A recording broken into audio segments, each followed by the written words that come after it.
Donc notre métier est bien l'analyse de l'expérience client. Donc ici, on va dérouler l'ensemble du ressenti des Français, puisque avec Apidemix, on est parti dans l'objectif de faire un national représentatif. Donc là, si on regarde l'échantillon qu'on va regarder en détail, on est sur une étude qui a été menée du 13 novembre au 18 novembre. Et donc là, on a bien la bonne répartition entre bien sûr les hommes, les femmes, mais aussi la situation familiale des Français, le genre et l'âge, et ensuite les régions et aussi la CSP. Donc ça, c'est l'ensemble des critères qu'on va venir recroiser sur les éléments tout au long de la présentation. C'était important pour nous, bien sûr, d'avoir du national représentatif et aussi un volume suffisant de répondants pour pouvoir descendre dans les sous-catégories. La présentation, on l'a menée en 2 points. D'abord, on s'est posé la question, est-ce que les Français, finalement, ils étaient toujours avec une inquiétude forte par rapport au Covid-19 ou la Covid-19? Et enfin, bien sûr, la partie état des lieux sur les achats de Noël dans cette période de crise sanitaire. Comme je vous l'ai dit, on a fini la récolte le 18. Entre-temps, il y a eu les annonces d'Emmanuel Macron le 24. Et donc, on va voir aussi quel impact va avoir ces nouveaux points, ces éclaircissements sur la partie de déconfinement. La première question qu'on leur a posée, et c'est la même que celle qu'on leur avait posée au mois d'avril 2020, donc mois d'avril 2020, c'était fin avril 2020, on leur avait demandé si finalement leur niveau d'inquiétude était haut ou pas, hein. Donc c'est une question de 1 à 10. 10 veut dire que j'ai une inquiétude forte, et entre 0 et 5, j'ai une inquiétude plutôt faible. Donc là, sur la période de fin avril, on était à 7,3 sur 10, donc un niveau d'inquiétude qui était plutôt fort. Là, sur la période, on est à 5,9. Donc on voit qu'il y a une inquiétude qui est moins forte. C'est comme on l'indique, hein, des Français qui connaissent un peu plus puisqu'on est au confinement numéro 2. Ils se sentent aussi plus préparés. Et donc cet écart, on le retrouve notamment sur les moins de 5. Là, on est à 28% des Français qui sont à moins de 5 sur un niveau d'inquiétude alors qu'on était à 10. Dans ce qu'on appelle plutôt le ventre mou, entre 5 et 7, on était à 25 et là, on est à 37. Il reste quand même 47% des Français qui notent à plus de 7 leur niveau d'inquiétude. Donc là, c'est 53%, c'était en avril, là on a 47, c'est toujours important. Et si on focalise justement dans les sous-catégories, on voit que c'est plutôt les femmes qui sont surreprésentées à 52% sur les inquiétudes. Les 65 ans et plus, on le sait aussi par rapport à l'ensemble des gens plus impactés en réanimation ou malheureusement décédés, ils font partie de ces cibles-là.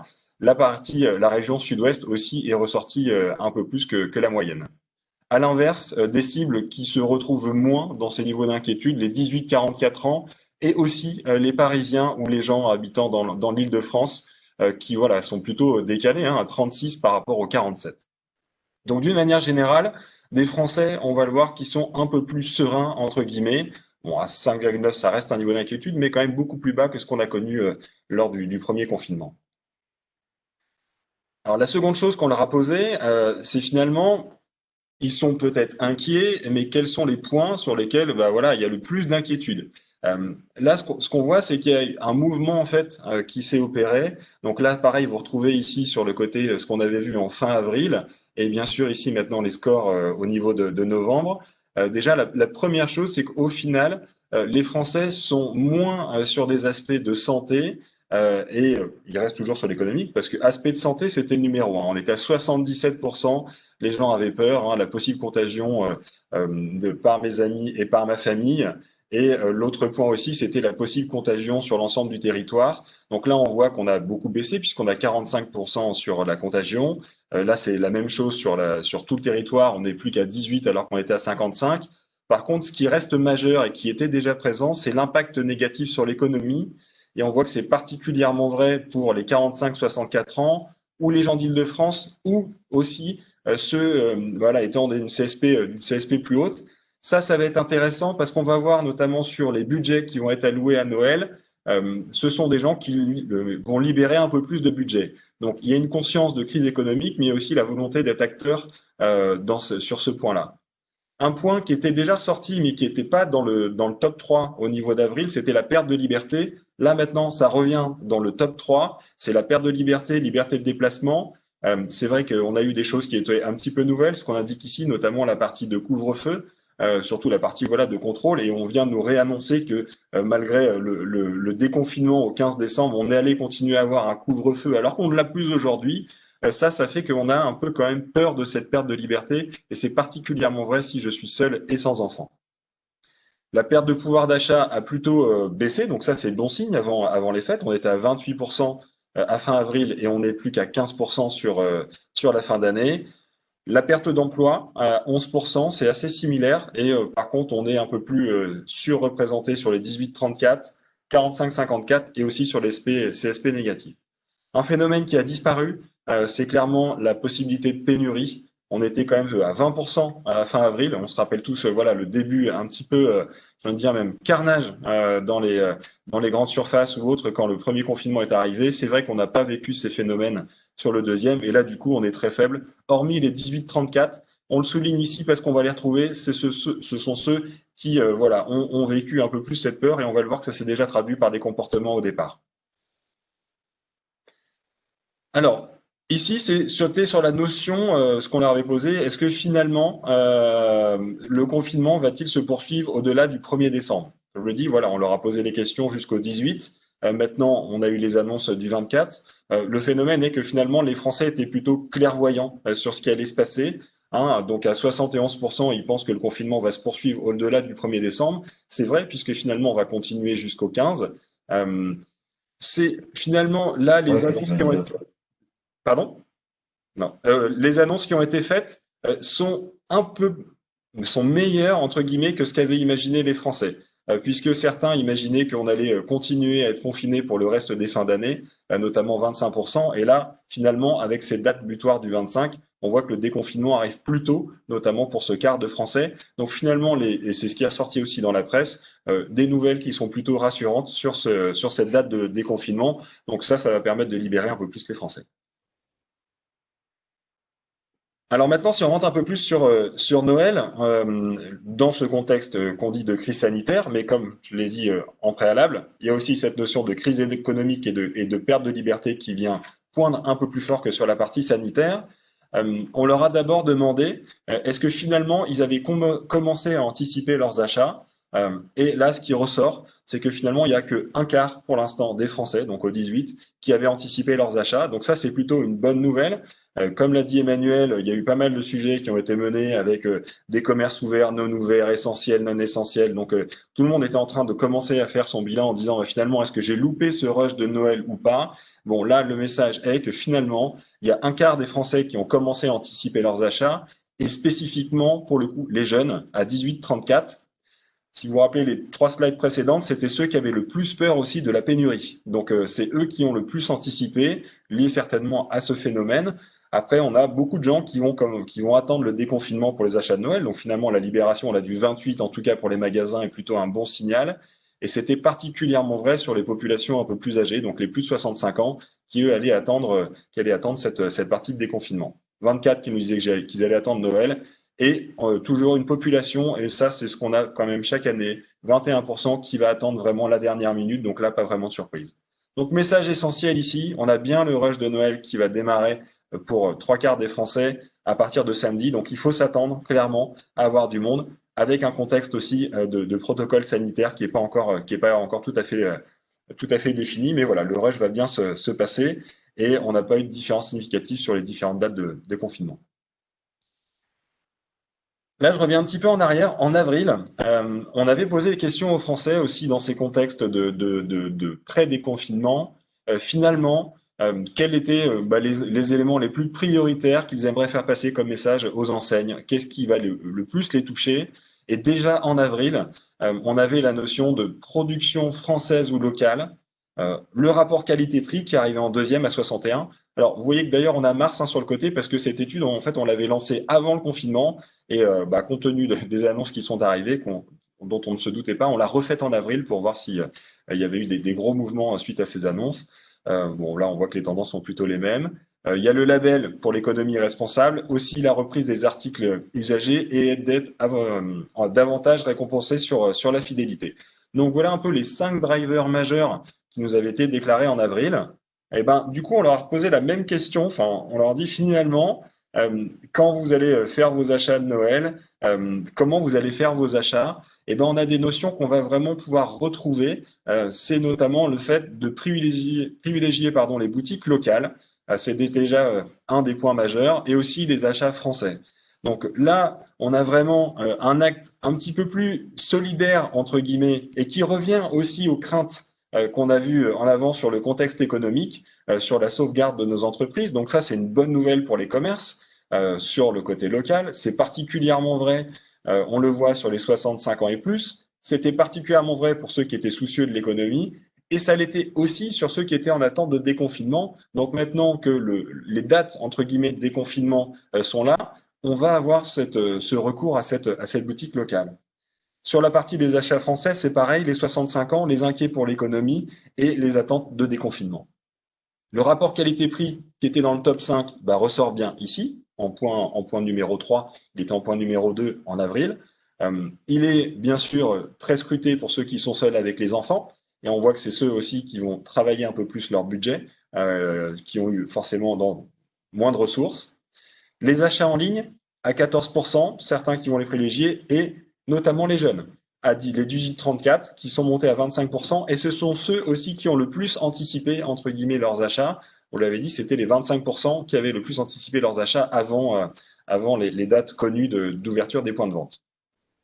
Entreprise responsable, même si c'était dans le top 5 aussi, c'était quand même plus haut en avril. Donc là, c'est redescendu en cinquième position. Par contre, là, c'est des gens inquiets pour l'économie et notamment des CSP, des CSP+.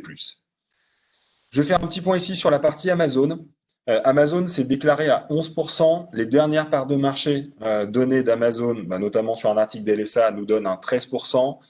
C'est vrai qu'en ce moment, et on a mis deux questions là-dessus, notamment sur Amazon, on a peut-être un petit peu plus de difficultés à déclarer clairement et spontanément qu'on va faire ses achats sur Amazon.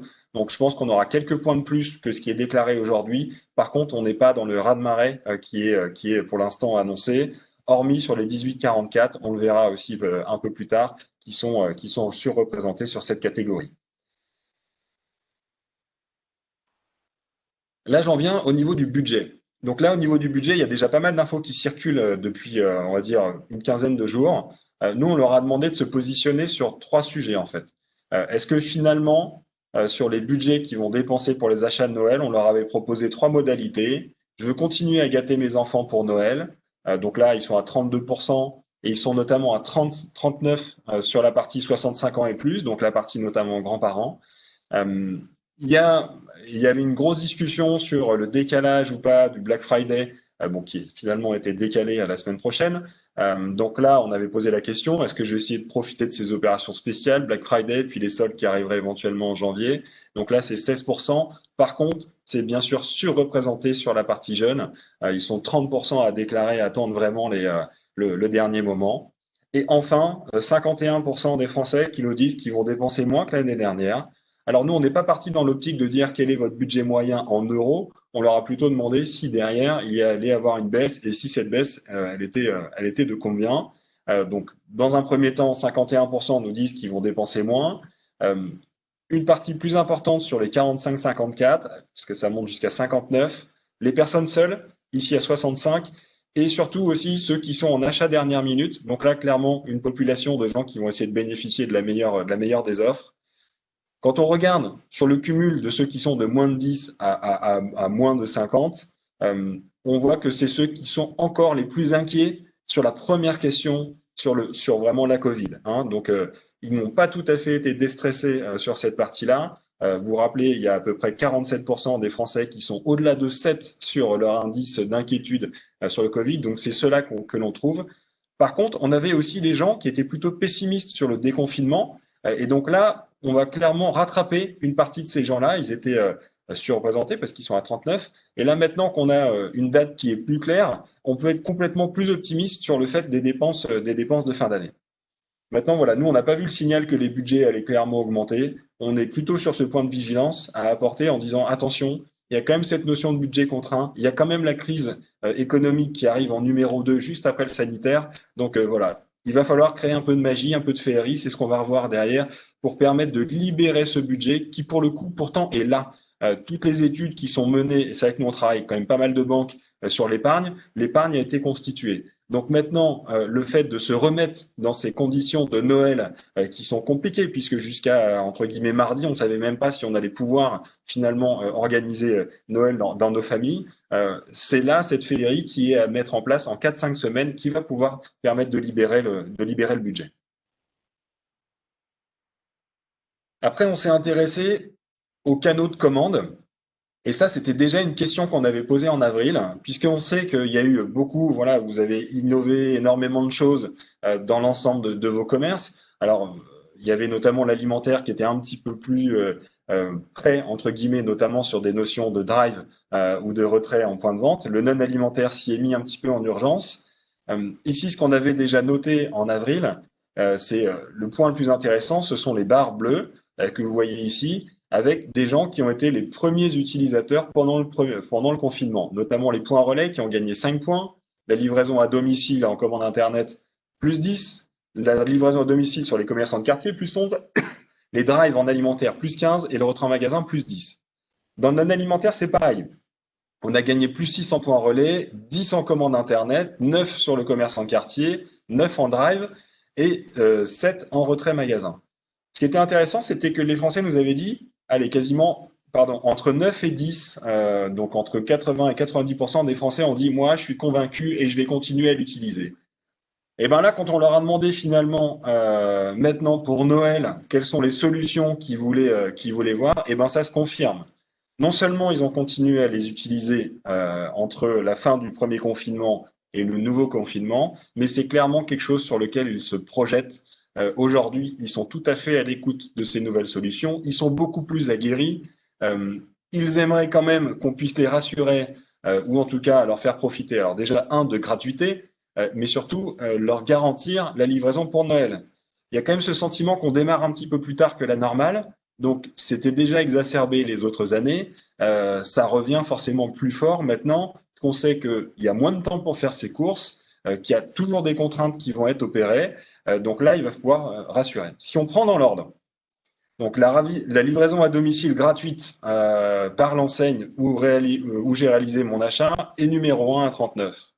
La garantie de livraison 24, et elle est particulièrement forte sur les 18-34. Toujours cette population un petit peu plus anxieuse, notamment sur le fait qu'il y ait des ruptures, qui remonte à 35. Retour gratuit, pareil, un peu plus sur les jeunes à 32, et Paris-Île-de-France aussi à 31. La prise de rendez-vous en boutique, voilà, c'est une nouvelle dimension qu'on a testée. On sait que plusieurs d'entre vous sont en train de l'imaginer ou l'ont déjà mis en place avant le confinement numéro 2. Et donc là, il y a un bon intérêt quand même à 21% des Français, et notamment pour les CSP+. Donc voilà, si on est sur un commerce souhaitant vraiment attirer cette population, ça va être un moyen de les rassurer un peu plus et de pouvoir gérer au mieux le trafic. Retour facilité à 17, se faire livrer directement sur une autre adresse ou là, faire appel à un coursier qui récupère mes achats, me les amène à domicile. Voilà, un petit système de picking qui intéresse aussi particulièrement les jeunes à 13%. Donc, on voit la partie autre ici, c'est notamment je vais venir en boutique. Enfin là, il n'y a pas de sujet, ça a été une question ouverte qu'on a reclassée. Donc voilà, des Français qui sont prêts à l'ensemble de ces canaux, à l'ensemble de ces solutions. Pour nous, la vraie partie pour les enseignes et pour les marques, c'est d'afficher clairement ce qui est disponible et dans quelles conditions. Ça va être un sacré challenge. On voit que ça va être assez diffus. Il y a déjà beaucoup de communication de masse. Par contre, pour être suffisamment lisible, il y a du travail à opérer. Et particulièrement, et ça on vous le resynthétisera à la fin de la présentation, si vous adressez plutôt à des cibles jeunes, plutôt à des cibles middle en âge ou plutôt à des cibles plus âgées, il va falloir travailler votre communication. Si je suis plutôt un opérateur du web ou si l'ensemble de mes produits sont disponibles en commande Internet, donc là, la livraison à domicile, comme on l'avait vu sur le premier confinement, ressort très fort à 72%. C'est vrai qu'ici, on a à noter quand même qu'il y avait toujours cette notion de télétravail qui va être maintenue jusqu'à fin décembre, en tout cas en grande majorité dans les entreprises. Donc ça va permettre d'être aussi plus disponible dans ce domicile et donc ça va baisser entre guillemets les autres solutions proposées. Donc il y a toujours le point relais qui est fort à 37, le retrait en magasin, click and collect à 20, et aussi, comme on l'avait vu, la partie drive ou le retrait en casier box. Voilà, donc là, en gros, ils nous ont donné 1,4 items sur ces points-là. C'était des choix multiples. Donc, livraison à domicile et point relais, les deux majeurs quand je suis sur la partie web. Alors, les intentions sur Amazon, donc je veux dire, en spontané, on a 11% des gens qui nous ont dit qu'ils allaient s'orienter sur Amazon. C'est à peu près 113 répondants. Euh, Petite guillemets, ce que l'on dit, c'est que voilà, il y a toujours une difficulté aussi à annoncer spontanément, surtout en ce moment qu'on va commander sur Amazon. Ce que l'on voit, c'est qu'on a quand même une surreprésentation sur Paris et Île-de-France, hein, sur les clients qui nous disent. Donc, notamment, les gens qui nous disent que c'est pratique, c'est 41%, et c'est jusqu'à 74% sur ceux qui sont à Paris et Île-de-France. On a quand même une clientèle aussi, voilà, qui est très bien identifiée. C'est Amazon Prime, donc là, on est vraiment dans la notion de réflexe. Euh, et c'est notamment vrai sur une partie de CSP+. C'est marrant parce que ça va être assez clivant, c'est ce qu'on va voir juste après. Les CSP+, clairement, vont être... pardon, j'ai une fenêtre qui s'est mise dessus. Euh, les CSP+, vont être assez clivantes sur Amazon Prime, enfin sur Amazon d'une manière générale, on aime ou on n'aime pas. Voilà. La notion de j'ai l'habitude ou la notion de c'est rapide pour les 35-44 ou la Paris-Île-de-France. Donc Amazon fort, mais en même temps Amazon aussi avec une grosse défiance de la part des Français. Donc c'est vrai qu'il y a tout un travail qui opérait, c'est pas nouveau. Il y avait déjà eu des débats chaque année, ça a été renforcé sur les premiers confinements. Euh, donc là, quand même, 933 Français qui pour l'instant ne souhaitent pas acheter sur Amazon, souhaitent faire cet achat un petit peu plus militant entre guillemets sur les commerces locaux. Et c'est là où je disais que c'est plus clivant sur les CSP+, c'est que les CSP+, on va les trouver surreprésentés aussi dans cette catégorie. Donc voilà, c'est j'aime pas. C'est vraiment la catégorie qui ressort le plus avec aussi une partie des jeunes qui vont nous dire, voilà, ce n'est pas une entreprise éthique, j'ai 17%, mais j'ai 25% de mes 35-44 et j'ai 23% de mes CSP+. Alors quelques-uns, les jeunes, ça nous a un peu surpris, les 18-34 qui nous disent que c'est compliqué. Bon, généralement, ça se passe plutôt bien. C'est ce qu'on voit d'ailleurs. On sait qu'aujourd'hui, en tout cas, ce process mis en place par Amazon est assez redoutable parce que finalement, on ne se décroche pas d'Amazon suite à une mauvaise expérience, hein. C'est que 4%. Voilà, quand les gens sont rentrés dans ce système, si on ne décrit pas le modèle, en tout cas, on reste plutôt fidèle à Amazon. Et c'est ça aussi qui transforme de l'Amazon Prime. Voilà, donc ça sera à suivre. Nous, on ne voit pas de raz-de-marée, on voit plutôt peut-être en lien avec les parts de marché actuelles. Alors, un point qui nous semblait important et qu'on avait déjà vu à l'issue du premier déconfinement, c'est vraiment la préparation des déplacements. Bon, au-delà du fait qu'il y a le côté pratique, on va devoir quand même continuer à faire les attestations. On sait qu'aujourd'hui, c'est compliqué d'avoir un message tout à fait clair. Et puis là, vous n'avez même pas encore les protocoles sanitaires à mettre en place. Vous ne savez pas encore si les travails du dimanche vont être autorisés. Donc, vous, enseigne, vous êtes dans l'incertitude, mais projetez-vous aussi sur les clients. Aujourd'hui, ils sont dans une très grande incertitude. On sort d'une période de confinement où il y avait déjà des commerces ouverts, pas ouverts. On était un petit peu surpris, débat d'essentiel, pas essentiel. Donc là, il y a quand même un enjeu pour capter justement cette clientèle qui maintenant est décidée à faire ses achats. On sait que beaucoup, et ça, c'est pas ce qu'on avait opéré, c'est pas ce qu'on avait vu sur le premier déconfinement. Il y avait moins de gens qui allaient venir sur place. Là, on a des gens qui vont dire, qui ont dit, maintenant je viens, je vais voir. Au final, je vais moins aller sur Internet. Au départ, Internet était vraiment très haut en avril. Donc là, ça va plutôt venir en deuxième position. Donc je vais venir sur place, particulièrement si je suis un 65 ans et plus. Par contre, beaucoup qui vont nous dire, je vais aller sur Internet, notamment les jeunes, je vais téléphoner, notamment aussi les 18-34, ou je vais aller sur les réseaux sociaux. Mais surtout, et ça on ne l'avait pas avant, je ne sais pas. Je ne sais pas comment je vais préparer.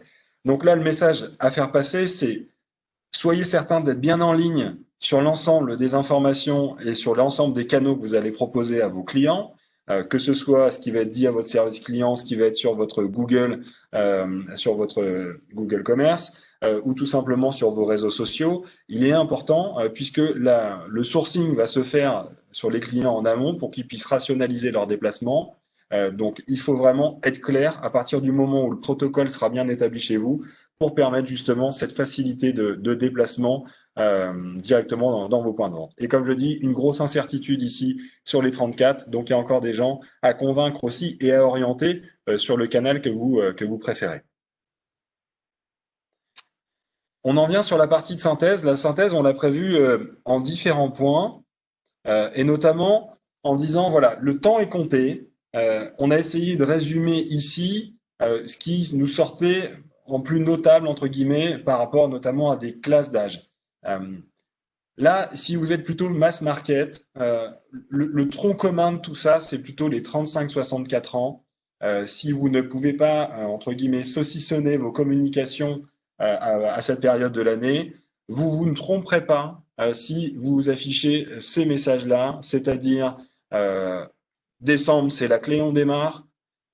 On sait que c'est plutôt des gens qui sont voilà, très soucieux de l'impact économique, donc une communication sur le local, une communication sur le français si on peut le faire, une communication sur des prix justes, puisque ce sont plutôt des gens qui vont maîtriser, mais sur leur budget, mais surtout une livraison avant Noël et du retour gratuit ou la livraison au domicile. Là, voilà, si je suis mass market, c'est là où je dois me situer. Par contre, si je suis plutôt jeune ou plutôt plus de 65 ans, je vais devoir adapter mon discours. Plus de 65 ans, je vais devoir vraiment rassurer toujours un peu du côté sanitaire, hein. Ce sont des gens quand même, on l'a vu, qui sont plutôt encore enclins à être au-delà de 7 sur leur anxiété par rapport à la Covid.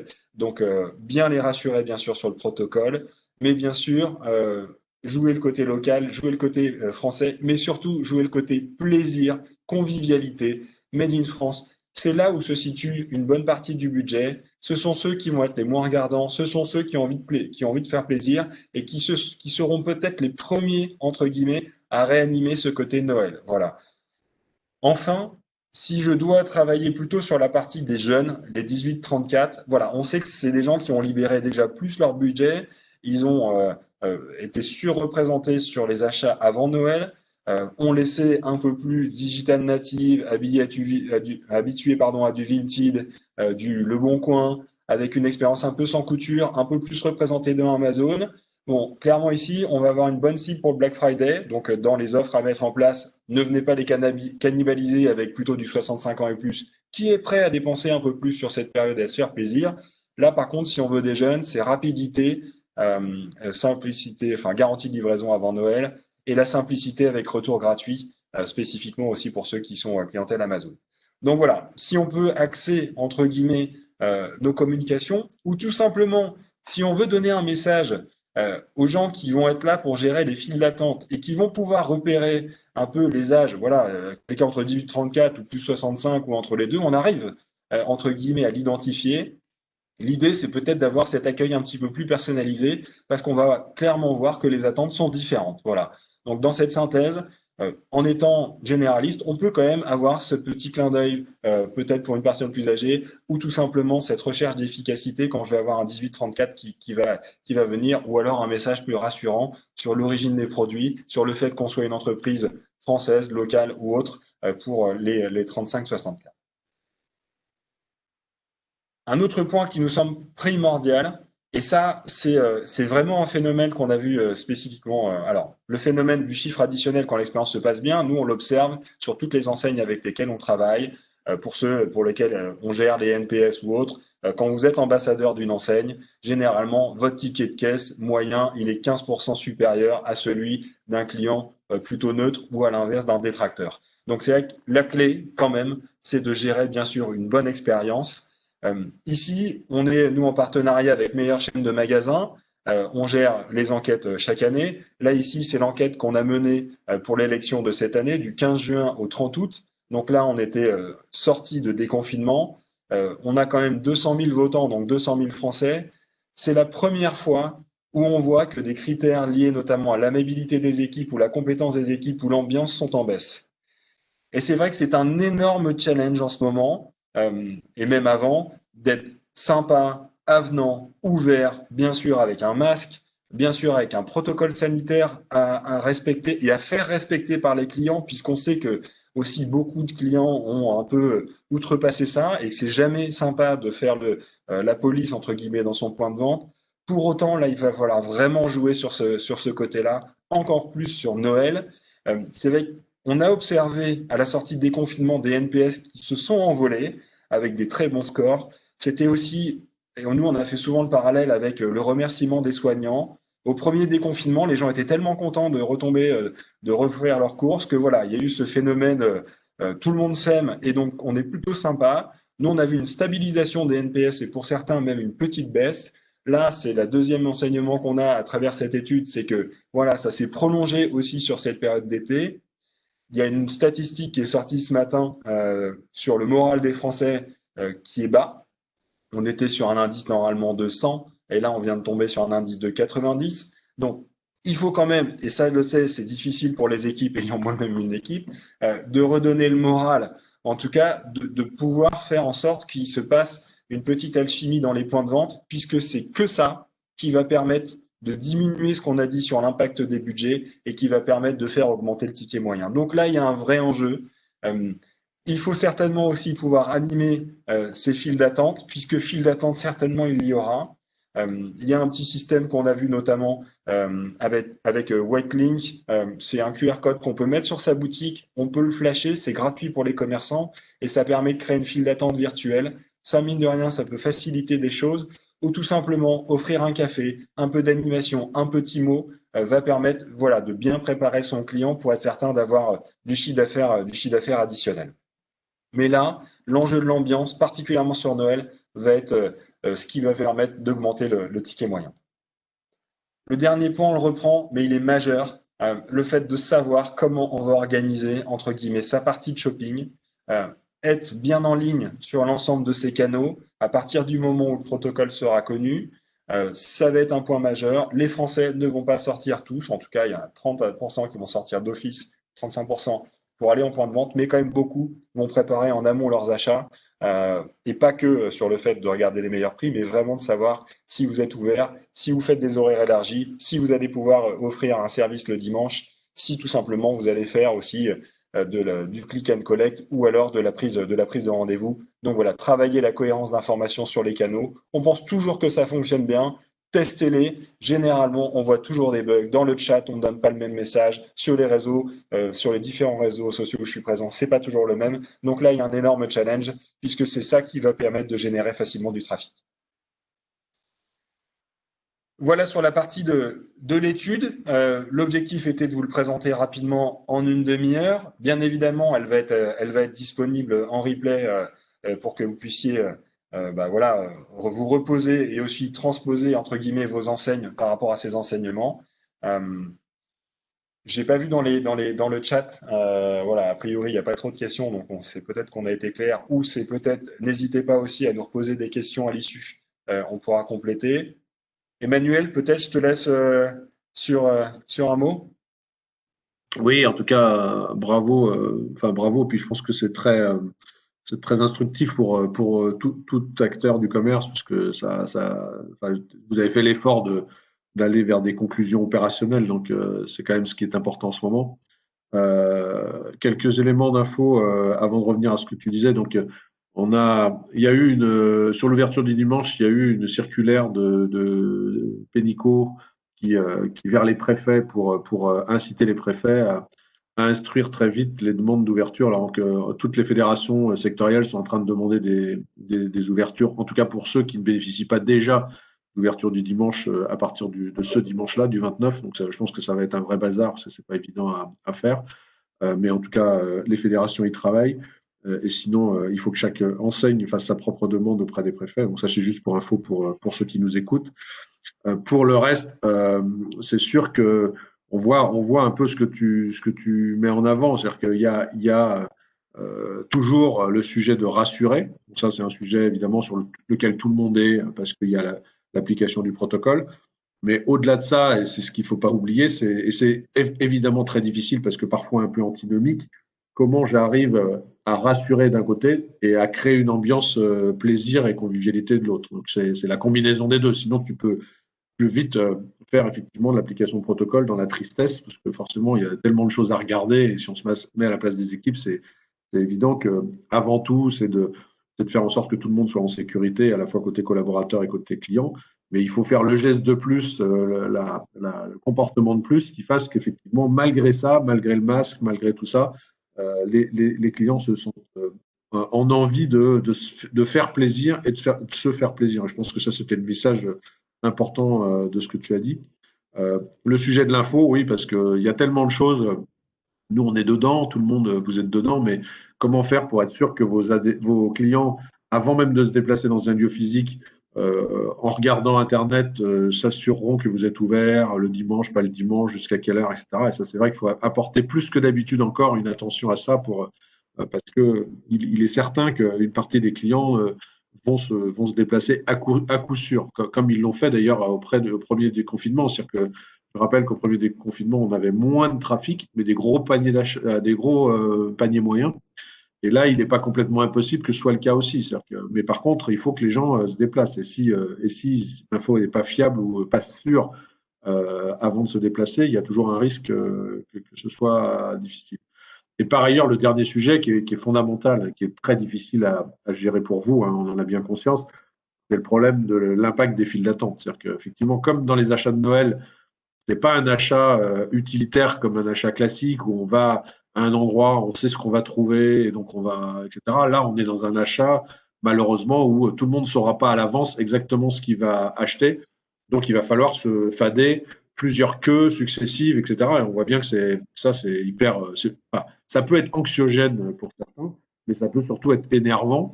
Il est probable si on ne fait pas attention, beaucoup de gens partent avant même d'avoir atteint la porte de la boutique. Donc ça, c'est vrai que c'est pas facile. En plus, vous l'avez vu, pour les magasins supérieurs à 400 mètres carrés, vous allez avoir une contrainte de plus, c'est que vous êtes obligé de compter les entrées et les sorties pour pouvoir toujours dire que vous êtes dans la jauge. Donc ça fait une contrainte de plus, peut-être un salarié de plus, ça coûte cher. Mais la prise en compte de la manière dont la file se fait est très importante. Alors, je ne sais pas, Émeric citait un exemple qui est peut-être pas possible et en plus peut-être pas jouable, c'est-à-dire d'offrir un café, parce qu'offrir un café, ça oblige à enlever le masque. Donc, ça, c'est pas simple, mais en tout cas, comment faire en sorte que les gens se pouillent pas dans la queue et essayer d'en perdre le moins possible. Donc ça, c'est vrai que c'est pas quelque chose auquel vous êtes préparé. Donc ça vaut le coup de se poser la question de savoir quelle surprise vous pouvez, entre guillemets, pour vous différencier et pour rendre les choses moins difficiles, faire pour ceux qui sont à l'extérieur de la boutique. Et puis il y a l'autre sujet. Alors, je ne sais pas comment ça va se passer et je ne sais pas si ce sera une bonne solution et je ne sais pas si ça ne va pas être un peu compliqué. Et vous l'avez vu sur la mairie de Paris, et éventuellement ce sera probablement vrai dans d'autres villes, l'autorisation de sortir des produits dans la rue. Alors effectivement, en hiver, c'est quand même moins rigolo qu'en juillet-août, hein, de sortir des produits dans la rue, tout en respectant les contraintes administratives. Je ne sais pas trop comment ça va se passer, mais en tout cas, ça peut être aussi une autre approche qui est de sortir quelque chose dans la rue qui fasse que la file d'attente soit moins anxiogène ou moins casse-pied. En tout cas, voilà, moi je n'ai pas grand-chose à dire de plus, plutôt une réaction par rapport à ce que tu viens de dire, mais je crois que c'est peut-être pour ça qu'il n'y a pas beaucoup de questions. Je pense que c'est extrêmement clair et je Il y a des tiens à t'en. questions. Alors il y a des questions depuis, ouais, donc, Il y a deux, trois questions qui sont arrivées. Voilà, notamment, il y a des exemples d'enseignes qui nous sont demandés. C'est vrai que nous, on travaille beaucoup avec l'enseigne Boulanger. Je crois pas qu'il soit en ligne ce matin, il pouvait pas. Mais je vous invite à aller regarder l'opération qu'ils ont lancée, je crois, c'était mardi. Ils ont bien identifié dans l'ensemble de leur gamme des produits qui sont fabriqués en France.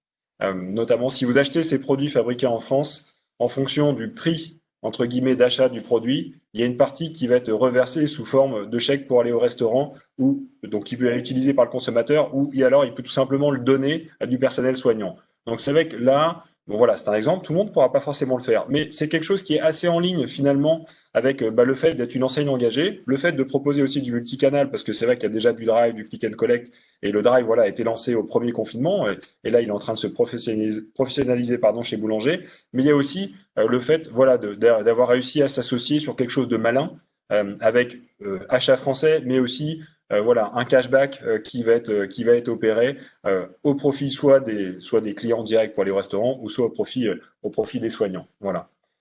Il y a un autre point qui nous avait été demandé, c'était WaitLink. Moi, c'est une appli dont j'ai entendu parler sur les fils virtuels. C'est vrai que c'est quelque chose qui marche plutôt bien. Nous, on travaille avec une cinquantaine de parcs d'attractions en Europe, dont les gros, hein, les parcs Astérix, Futuroscope ou autres. Et c'est vrai que ce sont des choses qu'ils ont testées aussi cet été, qui permet justement de se déstresser et aussi de gérer une partie des protocoles sanitaires. Whitelink, j'ai vu hier que c'était gratuit. Personnellement, je ne l'ai pas testé, mais je commence à le recommander, nous, à la centaine d'enseignes avec lesquelles on travaille, parce qu'on trouve que voilà, ça peut être intéressant. A priori, c'est assez simple, aussi bien pour l'enseigne que pour le consommateur. Voilà. Euh, sur les précisions, certains me demandent des précisions d'achat par produit. Non, c'est vrai qu'on l'a pas intégré dans notre étude de dire sur quel produit vous allez plus aller, de l'alimentaire ou autre. Par contre, notre métier, nous aussi, et là je suis un peu plus opportuniste, c'est de faire des études, c'est ce qu'on fait avec Epidemics. Nous, on propose des pushs sur du NatRep qui peuvent être gérés en 4-5 jours et qui permettent justement de mener un peu plus vos études hein, dans la limite où on sort pas d'un 15 questions. Donc ça tourne autour de 4 000 € entre guillemets l'étude. Donc si vous aviez besoin, on peut regarder aussi pour mener ces études complémentaires, mais je n'ai pas aujourd'hui de détails par produit et secteur. On a dû faire des choix. C'est vrai que là, on est resté très dans le comportemental pour essayer voilà, de mieux comprendre ce qui allait se passer. Voilà. Émeric, juste un. Je ne sais pas si Tarek est toujours là. En tout cas, s'il est toujours là, en fait, j'ai Oui, fait une erreur au début de toujours, ouais. l'enregistrement. J'ai fait une erreur au début de l'enregistrement, Tarek. Je suis désolé. Donc, est-ce que tu peux représenter Epidemics? Parce que d'abord, il y a quelqu'un qui demande, qui n'était pas là au début, donc il va m'aider Oui. à régler mon erreur. Tu peux juste représenter ta boîte et puis comme ça, ce sera également dans l'enregistrement. Ouais, alors merci beaucoup de me redonner l'opportunité de présenter Epidemics. En fait, Epidemics, c'est un outil qui permet de façon assez flexible, avec une originalité qui est de ne pas interroger, ou en tout cas d'interroger des gens comme vous et moi en se passant des panels. Non pas que les panels soient un problème, mais parce qu'en fait, le fait de pouvoir interroger des gens dans leur consommation de médias, c'est-à-dire que ils vont aller ouvrir une application, ça peut être Le Monde, ça peut être BFM, ça peut être des applications d'information, et ils vont tomber sur notre sondage. Ça a un avantage, c'est que ça nous permet de cibler à la fois des gens un peu durs à toucher, qui sont des 18-34 ans par exemple, ou des CSP+, ou des gens à l'étranger. Donc on a cette technologie qui nous permet d'atteindre un peu plus de 3 milliards de personnes en potentiel et de pouvoir les interroger de façon rapide et flexible et d'obtenir des analyses assez rapidement. Et c'est avec cette technologie que Calimétrie a mené ce tour d'interrogation des consommateurs. On est assez spécialisé. En fait, on n'a pas de spécialité en tant que tel, mais on est capable de traiter des sujets internationaux. Et en fait, c'est notre grande particularité. Comme on a cette puissance, cette force de frappe, on est capable d'aller interroger des Français, des Allemands, des Italiens, des Ivoiriens de façon rapide, pratiquement instantanée, et d'obtenir des analyses assez rapidement. Et on est en partenariat avec Calimétrie sur plusieurs sujets. On va publier ce partenariat dans les prochaines semaines. Et donc, on va travailler en étroite collaboration avec Émeric et ses équipes. Donc, voilà. Voilà pour la petite présentation. J'essaie de faire court parce que je sais Non, que non, les, les auditeurs sont là depuis un moment. non, mais Et donc, merci. vous, Juste un point. Ah, pardon. non, non, je Non, non. disais que vous pourrez vous rendre sur notre site pour savoir un peu plus ce qu'on fait ou demander à Émeric qui est au quotidien avec nous. Ok, juste un point, parce qu'en parlant de partenariat, il y a l'un de vous qui fait la remarque, effectivement, c'est sûr que le sujet du comptage à l'entrée des magasins, c'est un problème, enfin à l'entrée et à la sortie. Juste un mot, parce que enfin, les opérateurs de comptage, notamment Stacker, qui est partenaire avec nous sur les problématiques de fréquentation, a manifestement un système, enfin, selon l'un d'entre vous, un système qui marche bien sur la gestion des jauges. Donc, pour ceux d'entre vous qui êtes équipés de Stacker, rapprochez-vous d'eux pour voir si vous ne savez pas comment ils fonctionnent pour voir.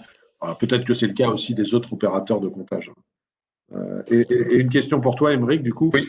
on en parlait hier, qui était lié au budget. Alors, je ne sais pas si on sait vraiment le donner, le budget, mais… En fait, le budget, nous, on pense que on peut libérer 15% en plus que ce que le client a en tête. Voilà. Et c'est pour ça qu'on l'avait remis dans la slide en amont. Donc, il y a déjà de la libération qui va se faire aussi par rapport aux annonces. Donc là, on avait dit que 51% à peu près des Français pensaient dépenser moins. Aussi, c'était lié à un stress et c'était lié au fait qu'ils pensaient qu'on n'allait pas être déconfiné. Donc, on pense que cette proportion de Français va baisser. Peut-être qu'on va déjà regagner 15 points de gens qui étaient plutôt indécis. Mais après, c'est plutôt le ticket moyen qui est à travailler. Et ça, ce ticket moyen, voilà, c'est l'alchimie qu'on va pouvoir créer dans la boutique. C'est cette petite sensation plus sympa d'accueil personnalisé ou autre qui va pouvoir se lever. Donc là, on a bien deux leviers pour libérer le budget. C'est ces premières communications qui ont été faites notamment par le gouvernement mardi. C'est, j'espère, et je sais qu'il y a des annonces en ce moment même du Premier ministre sur un peu les protocoles, que ça va pas être trop problématique pour pas notamment freiner tout le monde dans des déplacements, notamment dans les points de vente. Et puis après, la carte se joue clairement sur le point de vente. Nous, la meilleure des manières pour être certain de toucher quelqu'un au cœur, c'est aussi de travailler sur ce que j'ai mis juste en avant, un accueil personnalisé par rapport à la cible qu'on voit arriver. Ça, c'est vraiment le point primordial pour nous. C'est ce que l'on mène, nous, sur l'ensemble de nos études. On voit quand on arrive à toucher 1 ou 2 points de corde sensible sur du 60, plus 65 ou 18-34, on va y arriver. Et ça, il faut absolument briefer les équipes aujourd'hui. Il y a des Français qui arrivent vraiment avec des mindsets totalement différents. Et si on veut les aider à se mettre dans des bonnes conditions, il faut pouvoir leur apporter ces éléments rassurants dès le premier contact. Voilà. Même si j'ai le masque, même si je dois lui dire d'attendre, il faut au moins pouvoir le rassurer sur le point qu'il est venu, soit le local, soit le fait d'aller vite, soit le fait que ça va être simple. Voilà. Ok. Je vois juste qu'il y avait une autre question. Combien d'enseignes points? Alors, il y a une question, je pense qu'on ne sait pas, on sait pas y répondre. La question, c'est est-ce que nous serions en mesure d'estimer le nombre d'enseignes et de points de vente qui ne seraient pas en mesure d'ouvrir ce Noël? Enfin, de notre côté, en tout cas, côté Procos, à part malheureusement celles qui n'ont pas le droit d'ouvrir, c'est-à-dire les restaurateurs, les salles de sport et les cinémas, j'ai pas d'information, enfin aucune information, au contraire, d'enseignes qui ne seraient pas en mesure d'ouvrir. Alors là, on se parle de quoi? D'entreprises trop en difficulté pour le faire. Honnêtement, des réseaux entiers, je ne pense pas que ce soit le cas. Est-ce qu'il y aura des magasins qui, après le confinement, ne seraient plus en mesure de rouvrir? Probablement qu'il y en a, mais c'est impossible pour nous d'avoir cette statistique aujourd'hui. Mais c'est ce qu'on a dit. Par contre, il y aura certainement les contraintes liées à la gestion de l'accueil des files d'attente par rapport à l'effectif possible avec des contraintes budgétaires d'une année qui a déjà été difficile. Pour moi, au-delà de l'ouverture des points de vente, ça va être le gros challenge. Comment on arrive à bien gérer avec un budget contraint, puisque bon, certains sont à la fête parce qu'ils s'en sont bien sortis. C'est vrai qu'il faut le dire aussi. Il y a des enseignes qui ont plutôt bien marché. Et je pense que c'est important de le dire parce que ça participe aussi au fait de relever le niveau de confiance entre guillemets des Français sur cette crise, quoi. Si tout le monde dit que ça va mal, à un moment donné, c'est pas bon. Donc c'est vrai qu'il y a des enseignes qui s'en sont bien sorties. Moi, ce que je leur conseille toujours, c'est de dire n'ayez pas honte, quoi. Dites, vous étiez au rendez-vous, vous aviez le produit, vous aviez la solution, ça a marché. Mais voilà, donnez aussi quelque chose de positif entre guillemets sur ce qui est sorti. Je viens de voir, je crois qu'il y avait un message qui était passé aussi sur Boulanger Kiabi. Voilà, je pense qu'il y a des gens qui nous ont écouté. Oui, il y a des belles démarches qui sont faites. C'est le moment aussi d'affirmer sa singularité dans ces moments plus difficiles. Ça rapproche de ses clients. Ça peut être des moments d'échange, ça peut être des moments de partage. Moi, vraiment, le message, c'est j'espère que ça a apporté un peu de baume au cœur parce que clairement, il va falloir en avoir pour faire du chiffre parce que le chiffre, il va arriver. Voilà. Il y a quand même cette volonté d'y aller. Maintenant, on le sait, on est tous à prendre, entre guillemets, des nouvelles difficiles depuis des mois, avec certains un gros stress aussi sur son compte de résultats sur la fin d'année. Là, j'ai envie de dire maintenant, les dés sont jetés, le compte de résultats, le stock sont là, enfin, tout est là. Il faut pouvoir avancer et essayer de donner malgré tout ce petit côté fête dans les points de vente de façon très rapide, parce que voilà, on sait que c'est compliqué à organiser, mais il va falloir le mener. Ok, bah super. Alors j'ai l'impression qu'il n'y a plus de questions. En tout cas, on est dans les temps, Émeric, donc super. Bravo encore pour le travail de tes équipes et pour ta présentation. Je pense que c'est très instructif et bravo aussi. Et je pense que tu as raison. on pense beaucoup problème, on pense beaucoup angoisse, on pense beaucoup stress. Je pense qu'à un moment donné, il va falloir essayer de redonner une ambiance plus agréable. De toute façon, il faut qu'on apprenne tous à vivre avec ce virus. Il faut qu'on arrête toujours de dire on va s'arrêter parce qu'il y a telle chose qui se passe. Ce ne sera pas possible. Donc à un moment donné, il faut qu'on arrive tous à continuer à être prudent tout en se rapprochant petit à petit d'une vie plus normale. Et c'est vrai que Noël et la fin d'année, c'est un moment extrêmement important pour les Français et vous y contribuez largement. Donc il faut effectivement essayer également d'en tirer le meilleur profit pour que vous fassiez des chiffres d'affaires les meilleurs possibles, on va dire. Il est probable qu'ils seront moins bons pour beaucoup que l'année dernière, qu'il y aura des difficultés, mais malgré tout, c'est la meilleure façon de s'en sortir. Voilà. Parfait. Okay. Merci à tous pour votre écoute. On prépare le replay pour pouvoir le diffuser avec nos coordonnées. S'il y avait d'autres questions, on est à votre disposition. Voilà. Et puis, comme on le dit, bonne vente à tous. Voilà. Bon courage pour ces semaines-là qui vont être riches en émotions. Voilà. À bientôt. Merci. À bientôt. Au revoir. À bientôt. Merci. Au revoir. Au revoir. Merci, au revoir. Merci, au revoir.